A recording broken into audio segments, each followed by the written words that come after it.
Zat, ana selalu ada kekhawatiran untuk tidak bisa punya anak. Mungkin ada nasihat dari Ustadz yang bisa menguatkan saya khususnya biar tenang. Karena buat saya pribadi cukup pressure ketika ditanya sama orang kapan punya anak. Ini pertanyaan dari WhatsApp. Ini waswas syaitan. Itu kan kekhawatiran antum tidak punya anak. Kenapa harus ada kekhawatiran ini? Masalahnya apa? Gitu kan? Sedangkan sudah terbukti saja mandul masih bisa dapat anak. Dari mana Ustaz dalilnya? Kisah tentang Nabi Ibrahim alaihissalam.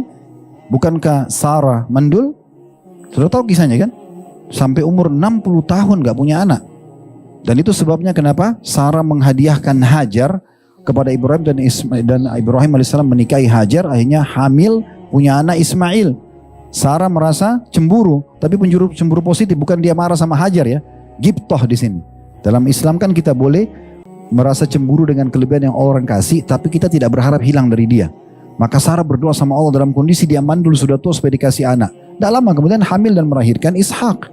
Kisah Nabi itu, kan gitu. Mandul itu bisa hamil. Kisah Nabi Zakaria alaihissalam dalam surah Maryam 15 ayat pertama.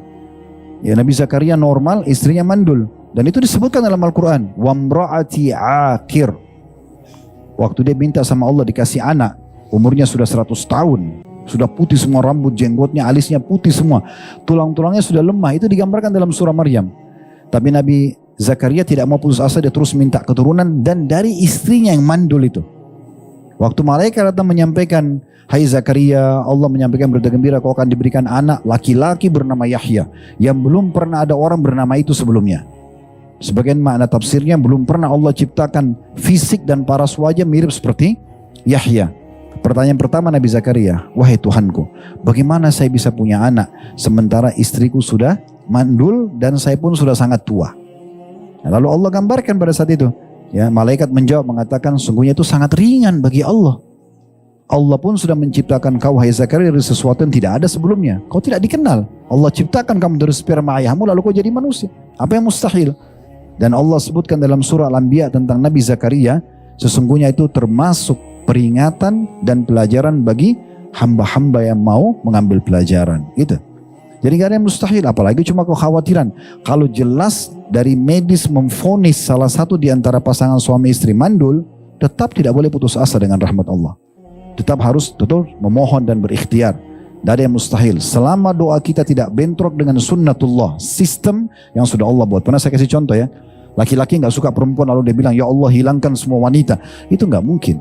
Atau perempuan benci laki-laki, ya Allah hilangkan semua laki-laki. Ini bentrok dengan sunnatullah karena Allah ciptakan laki-laki dan perempuan. Tidak suka dengan malam, ya Allah hilangkan malam. Gak mungkin, karena malam sudah sistem.